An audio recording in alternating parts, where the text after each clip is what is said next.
Aujourd'hui, à l'émission, Martin Dufort. Mais j'ai pu commencer tranquillement, pas vite, à faire des shows, à prendre de l'expérience. Tu sais, encore là, j'ai été bien encadré. Fait que là, ça fait qu'aujourd'hui, j'ai pu faire mon album à moi. bienvenue à Mission Country. On est toujours dans le COVID. Oui, si vous demandez, on est toujours dans le COVID.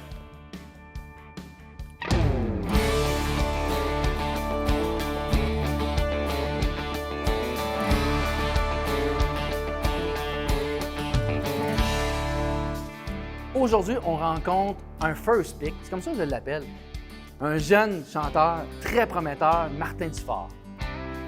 On va jaser avec de son premier album, comment tout ça a débuté. Il est super intéressant. Comment il écrit, parce qu'il écrit vraiment très bien. Et qu'est-ce qui s'en est pas?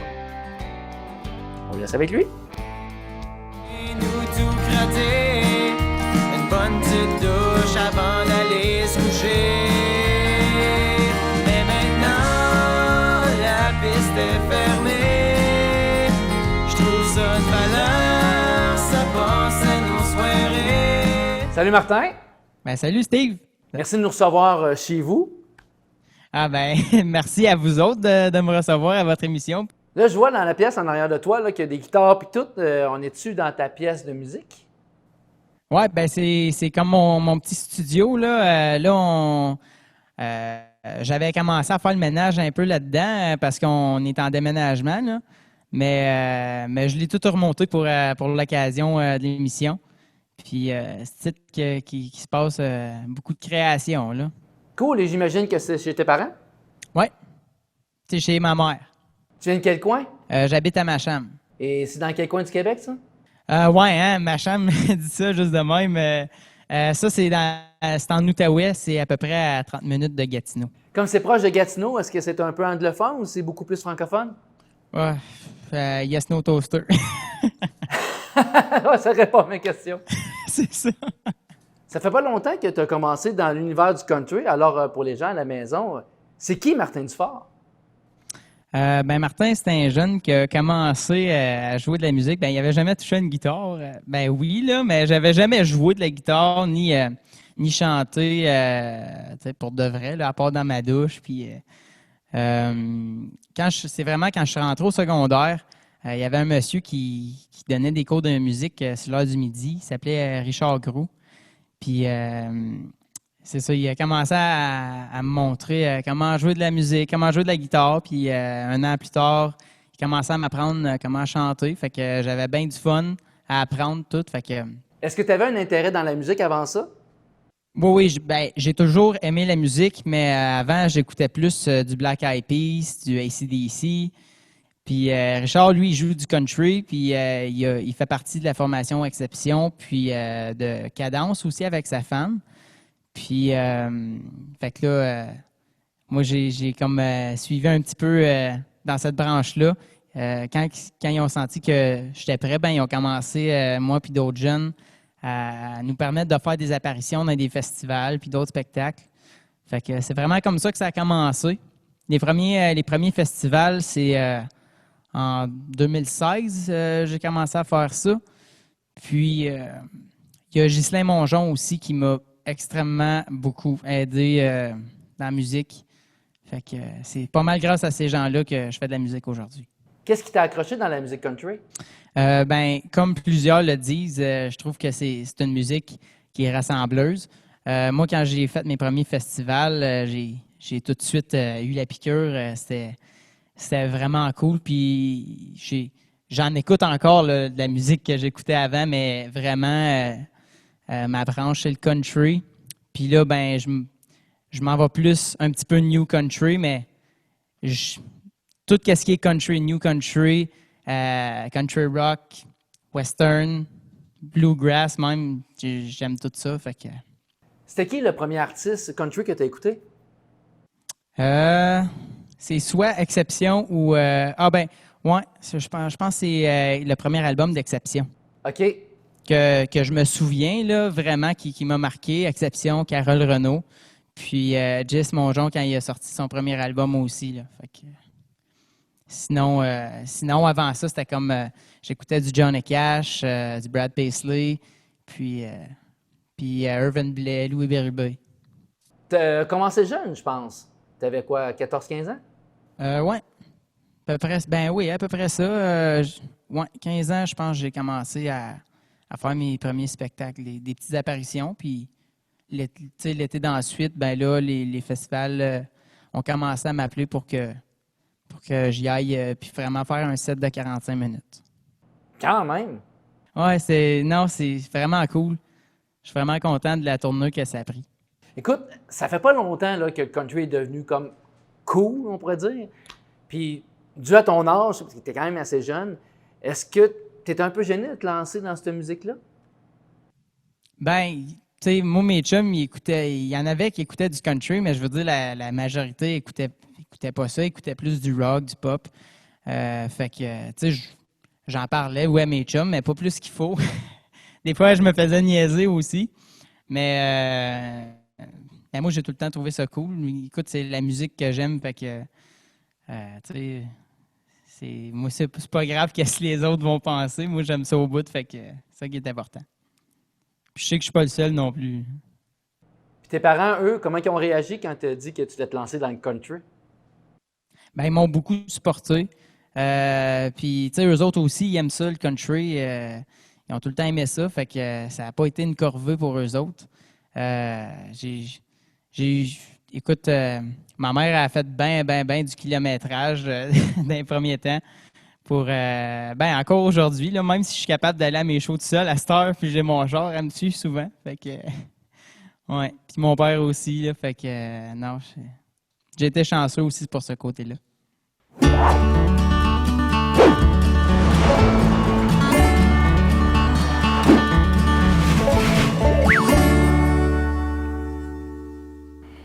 Martin, on est rendu à Chante la toune. Super facile.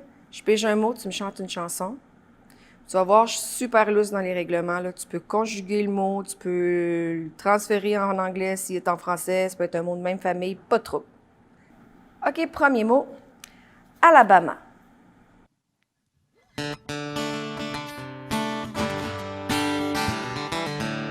Sweet home Alabama, Lord, I'm coming home to you. Quelque chose de même, hein? Deuxième mot. Chérie. Chérie, une minute. Écoute, mon TDA, il coopère pas. Je sais pas. Pas grave. On passe au next. Penser. C'est ça que je fais, là. Penser. À quoi t'as pensé? T'as pas pensé à nous?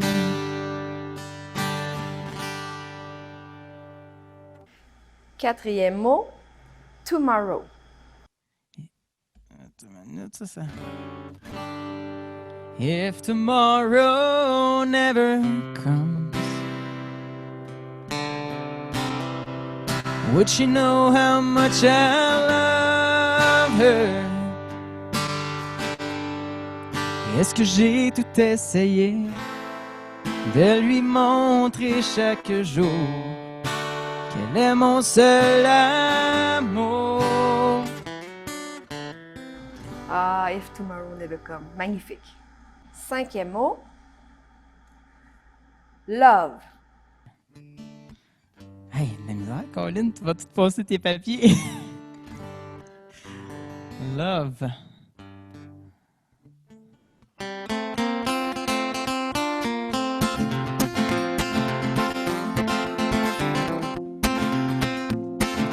Love is a burning thing, and it makes a fiery ring. Soir. Les vendredis soirs, on partait pour aller voir les courses à l'autodrome Edelweiss. Yay, merci. Est-ce que tu te rappelles du premier feeling que tu as eu quand tu as monté sur une scène? puis que tu as chanté devant du monde pour la première fois? Ah oui, vraiment. Ben, le premier festival que j'ai joué, c'était à Thurso. C'était à Thurso en musique. Je pense que c'était la première édition. Puis sinon, avant ça, je me souviens, Ghislain Mongeon, il m'avait... c'était comme un party, je me souviens plus si c'était comme un party du jour de l'an ou si c'était juste un party de musique normal, mais ça se faisait au Lac des Loups, au théâtre de la petite école. Puis il m'avait fait monter sur le stage pour jouer de la gratte, là. Je sais pas, ça a l'air d'une armure, là. Je me souviens pas comment ça s'appelle, là. Hurt Leblanc, il y a cette affaire-là là, sur le cover de son album live, là. Fait qu'il m'avait fait jouer de ça, puis hey, moi je capotais là, tu sais, sur le stage avec plein de monde en avant. Fait que ça, c'est vraiment la première fois que j'ai monté sur scène. Tes premiers pas ont été faits avec Exception, puis là, tu as fait des festivals et tout. Mais là, à un moment donné, tu as décidé de partir seul. C'est ça. Ben, c'est parce que j'avais déjà commencé à écrire des chansons, puis tout, puis moi, j'étais primé au bout, là. Je voulais faire un album, mais, tu sais, dans ce temps-là, je chantais pas bien pantoute, tu sais, je commençais, là. Mais moi, j'écrivais mes tunes, puis j'avais juste hâte de faire un album comme tous les grands, là, tu sais. Fait que... mais j'ai pu commencer tranquillement, pas vite, à faire des shows, à prendre de l'expérience. Tu sais, encore là, j'ai été bien encadré, fait que là, ça fait qu'aujourd'hui, j'ai pu faire mon album à moi. Puis ça va continuer encore pour longtemps. En tant que nouveau jeune chanteur country, est-ce que les artistes avant toi t'ont bien accueilli, selon toi? Ben oui, pour vrai, moi, je trouve ça vraiment spécial parce que des gens comme Irvin Blais, Jonathan Godin, puis tu sais, il y en a plein d'autres, là. C'est toutes des personnes que j'écoutais avant d'avoir mon album. Puis c'est, tu sais, du monde qui me connaissait pas plus qu'il faut. Ben, plus qu'il faut, ils me connaissaient pas pantoute. Mais, tu sais, là, j'ai eu mon album, puis j'ai pu rencontrer ces gens-là dans des spectacles. S.V. Ray aussi. Tu sais, des noms qui me viennent en tête comme ça. Puis je trouve ça vraiment le fun de pouvoir jaser avec eux autres, tu sais. SV fait des capsules aussi sur Facebook. Bon, ben c'est lui qui m'a approché pour faire partie de ces capsules. Fait que, tu sais, les artistes que j'écoutais avant, tu sais, eux aussi m'approchent pour certaines choses. Regarde, Julie puis toi aujourd'hui, bon, ben vous m'approchez pour faire votre émission. Fait que c'est super cool, là. Moi, je trouve ça vraiment spécial. Ah, tu fais partie de la gang. Ben c'est ça, tu sais. Fait que... Tu as aussi fait la première partie de Guylaine Tanguay. Ben ça, c'était malade, là. La première partie de Guylaine Tanguay, je me souviens, il y avait Patrick Normand, Marc Hervieux, il y avait Daniel Bertrand, Michel Pagliaro, me semble. Fait que, tu sais, Carole Renaud aussi était là. Tu sais, il y avait beaucoup de gros artistes. Puis j'ai eu la chance de jouer là. Puis, tu sais, c'était au Festival des Montgolfières de Gatineau. Tu sais, j'allais là quand j'étais tout petit, là. Fait que ça aussi, c'était vraiment cool. Te retrouver sur une aussi grande scène, ça devait être incroyable. Ouais. Malheureusement, cette journée-là, il mouillait à Sio, fait qu'il y avait moins de monde, mais c'est tellement pas grave. Écoute, la vie en a voulu ainsi, puis j'ai eu du fun pareil, là, fait que... Écoute, pour moi, c'est déjà fini. Je te laisse avec ma collègue Julie. Vous allez parler de ton album et de toutes tes réalisations, parce qu'on va se le dire, tu es proactif, puis je dois dire que c'est admirable. Ben, merci beaucoup, Steve. Bien apprécié. Ensemble derrière notre écran, on sait qu'on va passer du bon temps. En direct de notre salon, on vous rejoint dans vos maisons, en vous chantant des bonnes chansons. Martin va aller droit au but. Tu as jasé un petit peu avec Steve tantôt là, de ton album. Moi, j'aimerais ça, en fait, savoir qu'est-ce qui t'a inspiré pour cet album-là, de quelle façon tu as écrit les chansons, avec qui tu as travaillé, comment tu t'es senti, en fait, quand tu es rentré en studio pour la première fois. Là, ça devait être quand même un feeling assez incroyable. Toutes les chansons qui sont sur mon album, il y en a 11, puis c'est toutes des compositions, j'écris paroles et musique. Puis c'est toutes des histoires pas mal tu sais, des histoires vécues, je pense à Ma Passion, l'Autodrome Edelweiss, Barbe Bleue qui parle des histoires que mon grand-père me racontait quand j'étais petit. C'est plein de chansons de même. Il y en a beaucoup aussi qui vont refléter mes valeurs, comme par exemple Négligent. Tu sais, moi, ça m'est jamais arrivé. C'est l'histoire d'une gang de chums qui sont négligents, qui prennent la boisson, puis qui arrive à un accident d'auto. Ça m'est jamais arrivé, mais tu sais, j'ai déjà été dans des parties, j'ai déjà vu des gens qui ont été négligents, puis c'est des valeurs qui m'ont resté, tu sais, puis qui me tiennent à cœur. Fait que je trouvais ça important de parler de ça sur mon album aussi. Sinon, il y a des chansons comme pour dire que moi, je suis vraiment un gars d'été, j'aime l'été, une belle journée. Puis j'aime pas trop l'hiver. Mais c'est pas que j'aime pas l'hiver, mais tu sais, veux dire, c'est plus fun d'aller se baigner que de pas à la souffleuse. Fait que comme prière hivernale sur mon album. Fait que Quand tu écris en général, là, ou pour l'album, mettons, qui est sorti, ton premier album, est-ce qu'il y a des sujets qui t'inspirent davantage? Y a-tu des choses là, que tu veux spécifiquement parler qui sont hyper importantes pour toi? vraiment, le sujet va venir vraiment, il va être pas diversifié, je sais pas comment dire le mot, là, il est jamais pareil, là, tu sais. J'essaie vraiment, tu sais, je veux pas tout faire des chansons d'amour, je veux pas tout faire des chansons sur la boisson. Tu sais, je veux vraiment que ça soit diversifié autant au niveau des paroles que de la musique. Mais je veux que ça reste quand même que c'est toutes des chansons qui vont venir toucher le monde puis que les gens vont se reconnaître dedans. Puis tantôt, tu me demandais aussi pour tu sais, comment j'ai trouvé mon expérience de studio. Ben ça, c'était vraiment un rêve de petit gars qui se réalisait, là. Ben, petit gars, quand j'ai eu ce rêve-là, j'avais, comme je disais à Steve tantôt, là, j'avais peut-être 12, 13, 15 ans. Là. 12, attends une minute. Je l'ai sauté un, là, 12, 13, 14 ans. Fait que ouais, ça, c'était un beau rêve qui s'est réalisé. Écoute, l'expérience, c'était vraiment cool. Martin, on va se le dire, c'est quand même assez extraordinaire qu'un jeune homme de ton âge, en fait, ait cette habileté-là d'écrire des belles chansons. Qui plus est, cet album-là, que c'est toi qui as écrit totalement toutes les chansons. Donc, moi, je prends 2 minutes pour te dire bravo parce que c'est super bien écrit. Tu es vraiment très prometteur. Mais là, parlant de l'album, tu as produit l'album, donc tu es producteur, mais tu t'es entouré quand même de gens que tu aimais beaucoup. Alors, est-ce que tu veux nous dire un petit peu avec qui tu as travaillé sur cet album-là? Ah oui, ben écoute, comme je disais tantôt, mes premières expériences de scène, ils ont été avec Exception. Puis, c'était avec eux autres, j'ai fait mon premier album. On a fait ça chez mon chum Richard, qui m'a appris mes premiers accords. Puis, il y avait Maxime Renaud à la guitare électrique, Michel Richard au drum. Richard, il était à la bass. J'ai fait la guitare acoustique, par contre. Puis, il y a eu Sylvain Pouliot, puis Ben Roots qui ont participé aussi. Fait que, je suis vraiment fier de l'album. Durant la COVID, tu t'es amusé à écrire une chanson, en fait, sur la situation que tu as intitulée « En direct de votre salon ». Ouais, en direct de notre salon. De notre salon, excuse-moi. Pour cette occasion-là, tu as sorti tes talents de multi-instrumentiste puisque tu as fait tout toi-même.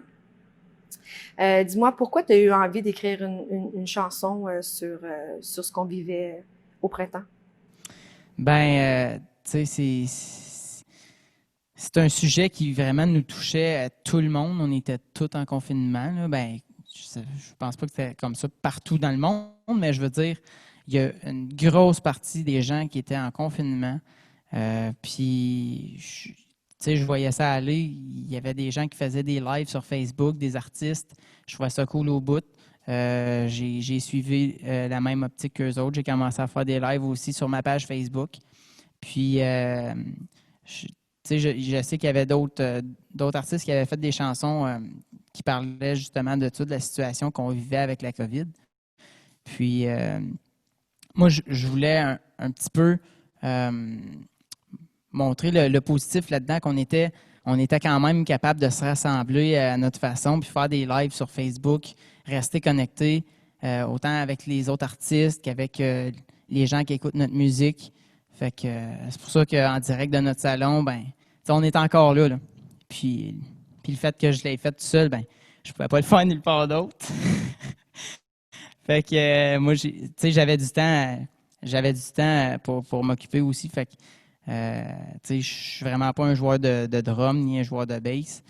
Je joue un petit peu plus de guitare électrique puis de la guitare acoustique, mais ça m'a permis de me pratiquer en même temps. C'est pas parfait parce que j'ai fait avec l'équipement que j'avais. J'ai pas un équipement professionnel à la maison, mais je trouvais ça le fun quand même. Je pense que le résultat était quand même assez potable pour le partager. Oui, et quand c'est fait avec le cœur, ça peut pas faire autrement qu'être bon. Ben c'est ça, tu sais. C'est toujours bon. Ouais, ben c'est...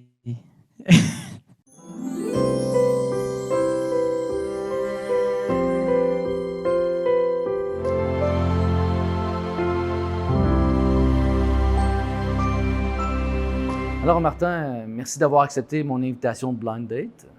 Ah ben merci, je suis un homme heureux. As-tu déjà fait un blind date? T'es mon premier. Tu vas voir, je vais te poser des questions très profondes que j'ai trouvées sur mes sites à potins. Alors, ça va comme suit. Fais-tu ton lit le matin? Toujours. Moi, j'ai été élevé de même. Ma mère, sinon, elle me chicanait si je le faisais pas. Fait que, inquiète-toi pas avec ça. C'est bon, ça. C'est un bon point pour toi. Si d'un coup de baguette magique, tu pouvais changer de vie, quel changement ferais-tu? Être bien honnête avec toi, ça va sonner quétaine, puis mais moi, je changerais rien pantoute. Absolument rien. T'es heureux présentement comme que t'es? Ouais, vraiment. Moi, je trouve pas ça quétaine, je trouve juste ça beau. Dans quel domaine es-tu le plus nul? Faire des méchants bons soupers. Ça, écoute, je suis vraiment bon pour faire des sidekicks, du craft dinner. Des œufs, je suis pas payé pantoute et tout, là, mais c'est pas moi qui va faire du caviar ou des affaires de même. Hey, un souper aux chandelles avec 2 pizzas pochettes, hein, c'est hot ça? Ah, ça fait un job à maudit. Tu peux même rajouter un bistrot là-dedans, puis t'es parti pour la veiller, là. Comment te vois-tu dans 10 ans? Avec un petit peu plus de barbe au menton. Sinon, avec une coupe d'albums à mon actif, ça, c'est sûr. Quel est ton rêve le plus fou? Être heureux toute ma vie. Ça, c'est pas mal mon rêve le plus fou. Écoute, je suis tout à fait satisfait de notre blind date. Ouais. Je repasse avec toi ou? Ah, c'est sûr que la distance est un problème, mais regarde, on s'en reparlera. Ah, OK. Tu as déjà 2 vidéoclips que tu as fait de façon vraiment très professionnelle. Là. Tu t'as engagé une équipe et tout. Tes vidéos sont vraiment bien faites et super le fun à regarder. Dis-moi, qu'est-ce qui t'a donné envie de te lancer, en fait, dans ce projet-là? C'est pas quelque chose qui est très commun pour le moment au Québec, les vidéoclips, quoi qu'il y en a de plus en plus. Mais, puis, est-ce que c'est quelque chose que tu aimes faire ou est-ce que tu te sens un peu mal à l'aise de jouer dans tes vidéoclips? Comment tu fais ça? Ben non, moi, j'aime ça. Tu sais, c'est sûr que je peux pas mettre des vidéoclips sur toutes mes chansons parce que, tu sais, c'est sûr qu'il y a un coût relié à ça. Mais les chansons qui sont les plus importantes pour moi, je trouve ça le fun de mettre des images dessus. Moi, quand un autre artiste sort un vidéoclip, tu sais, c'est sûr, je le regarde, là, tu sais, j'aime ça voir l'idée, tu sais, parce que veux pas, on voit l'image un peu que l'artiste avait dans sa tête quand il a écrit la chanson. Tu sais, c'est sûr que ça dépend du vidéoclip, là, mais c'est ça. Je trouvais ça important de mettre surtout l'Autodrome Edelweiss. Tu sais, ça, c'est des beaux souvenirs. Puis pour les gens qui connaissent pas, là, qui n'ont jamais été à l'Autodrome, ben, je trouvais ça le fun aussi de voir 2 anciens courseurs qui allaient là puis qui coursent encore. Tu sais, là-dedans, je fais un clin d'œil à ma mère et mon père qui coursaient. Fait que ça, c'était vraiment important pour moi. Puis il va en avoir d'autres aussi. Je suis déjà en train de travailler sur... on a déjà commencé le tournage de mon prochain vidéoclip qui va accompagner le premier single de mon 2e album. Ah oh, est-ce qu'on a un scoop ici? Ah, toi, moi, OK. On va vous donner un petit scoop, là. Ça va s'appeler Si tu veux. Si tu me permets, je vais faire un petit retour en arrière puis reparler un petit peu de ton album parce que sur cet album-là, il y a une chanson qui, on dit, est presque prophétique. Alors, c'est de quelle chanson? Puis dis-moi pourquoi. Ah oui, prophétique. Ouais. Ben, c'est ma passion parce que c'est vraiment la chanson qui explique comment j'ai commencé dans la musique. Tu sais, tout est vrai là-dedans. Là. Quand mon père il m'avait acheté une guitare, il me semble que c'était à Noël. Tu sais, les genres de petites guitares pour enfants qui ne s'accordent pas, mais qui. Tu sais. Euh, Moi, je pensais jamais d'être un chanteur. Je joue de la guitare. Fait que, tu sais, il y a ça. Il y a mon chum Richard qui m'a appris mes premiers accords. Tu sais. C'est toutes des histoires vraies. Ma mère qui a brûlé tellement de gaz pour que son gars s'amuse. Puis le plus important dans toute la toune, je suis chanceux de vous avoir dans ma vie puis d'être si bien entouré comme ça. En terminant, ton prochain album est prévu pour 2021, si la COVID veut naturellement. Est-ce que tu as déjà toutes tes chansons décrites ou tu travailles encore là-dessus? Ben l'album est tout écrit, mais je continue quand même à écrire des chansons. Fait que quand il y en a une qui est meilleure, ben oups, je la remplace. Puis... Pour le prochain album, est-ce qu'on peut s'attendre à quelque chose qui ressemble pas mal à ton premier? Ou si tu as vraiment envie de prendre une autre direction puis musicalement lui donner une autre vibe? Ben les racines vont être les mêmes, mais comme pour le deuxième album, je vais l'enregistrer chez Stéphane Deraspe. Fait que l'équipe de studio sera pas la même, sauf que l'équipe qui va m'accompagner dans les spectacles, ça va être encore exception. Pour ce qui est des chansons, la musique, ça va être plus new country, mais je ne bouderai pas pantoute le country comme mon premier album. Je vais mixer les deux. Puis l'écriture, au niveau de l'écriture, ça va être beaucoup des sujets qui touchent tout le monde, puis peut-être, pas pour donner des conseils, mais de montrer un peu ma vision de la vie, dans le fond. Là. Fait que moi, c'est vraiment un album qui va me tenir à cœur beaucoup.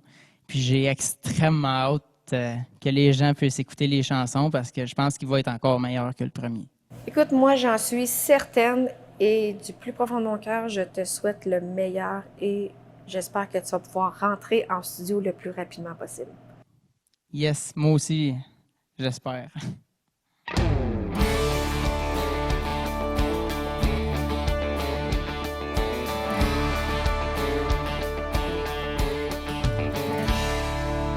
Alors, c'est ce qui m'a fait pour notre émission cette semaine. Merci à notre invité. Vous pouvez aller voir sa page Facebook, les liens YouTube ou tout autre réseaux sociaux. Hein? Oui, ils sont pas mal tous présents là-dessus maintenant. Hein? Ouais. Et un gros merci à l'établi Brasserie Urbaine qui nous ont prêté l'endroit pour faire notre émission, ainsi qu'à la distillerie 29 octobre. Là, on n'a pas fait de drink à l'écran, mais on a bu en sac. Steve, franchement. Ah, ouais, on mettra un beat. Hey, n'oubliez pas d'aller voir notre page YouTube et notre page Facebook. Allez liker, ça va nous aider. Bye!